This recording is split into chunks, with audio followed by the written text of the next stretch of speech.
নমস্কার বন্ধুরা, আশা করি সকলে ভালো আছেন। তবে এই আশাটা আর করা যাবে বলে মনে হয় না, কেননা সনাতন ধর্মাবলম্বীরা বাংলাদেশে যারা বসবাস করছেন তারা কীরকম করুণ এবং বেহাল অবস্থায় রয়েছে তা আমরা প্রতিনিয়তই দেখতে পাচ্ছি।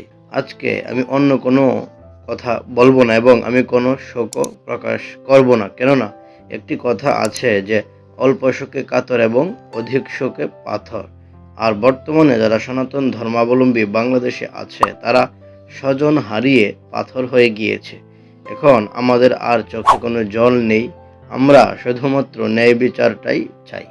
বাংলাদেশের রংপুরে যে ঘটনাটি ঘটেছে সেটি শুধু একটি পরিবারকে হত্যা নয়, একটি বংশকে পুরোপুরি ধ্বংস করে দেওয়া এবং তার ক্রমবর্ধমান যে ধারাটা সেটাকে থামিয়ে দেওয়ার একটি পরিকল্পনা, এবং এর পেছনে গভীর ষড়যন্ত্র কাজ করছে।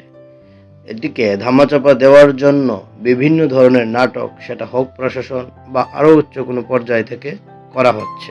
আপনারা একটু লক্ষ্য করে দেখুন যে ঘটনাটিতে কতগুলো অসঙ্গতি রয়েছে। প্রথমত পুলিশের গায়ের পোশাক, অপরাধীর গায়ের পোশাক এক, তারপরে পোস্টমর্টেম রিপোর্টে বলা হয়েছে এক কথা আর ডোম বলছে আরেক কথা, এবং ডোম বলছে যে এখানে ধর্ষণ এবং অন্যান্য ঘটনাও ঘটেছিল। সবচাইতে অবাক করা বিষয়, একটি বাড়িতে চারটি খুন হয়ে গেল, কিন্তু পাশের বাড়ি ঘরে কেউ কোনো কিছু জানতে পারল না। 2-3 দিন পর গিয়ে তারা দেখলো যে এখানে লাশ আছে। এটা কিভাবে সম্ভব? এটি হচ্ছে বাংলাদেশ। আর বাংলাদেশের গণমাধ্যম যারা সম্পূর্ণরূপে হিন্দুদেরকে ধ্বংস করার প্রয়াসে নেমেছে এবং তাদের বিরুদ্ধে নানা কুৎসা রটনা করছে, তারই মধ্যে একটি হচ্ছে আমার দেশ নামক একটি পত্রিকা। সেটি তার একটি খবর প্রকাশ করে এবং সেখানে থাম্বনেইলে শিরোনাম দিল যে ওই পরিবারের পাশের বাড়িতে ভারতীয় আত্মীয়দের আনাগোনা। আচ্ছা, এখানে এই ঘটনার সঙ্গে ভারতীয় আত্মীয়দের আনাগোনার কি সম্পর্ক হতে পারে? অর্থাৎ ঘটনাটিকে ভিন্নভাবে ঘুরিয়ে দিয়ে যাতে প্রকৃত দোষীরা শাস্তি না পায় এবং ভারতকে নিশানা করে ঘটনাটিকে ধামাচাপা দেওয়া যায়। এই হচ্ছে বাংলাদেশের গণমাধ্যম।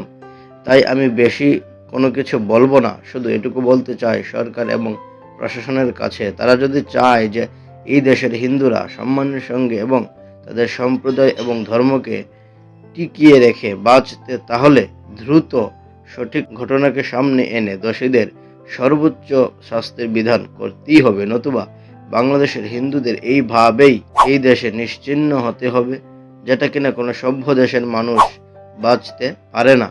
আমি জানা সত্ত্বেও প্রথমে এই ঘটনাটা নিয়ে কথা বলিনি, আমি একটু সময়ের অপেক্ষা করছিলাম এবং এখন দেখলাম এটি অনেক নতুন মোড় নিচ্ছে এবং ভবিষ্যতেও আরও মোড় নেবে। তো এটি নিয়ে আরও কথা বলবো।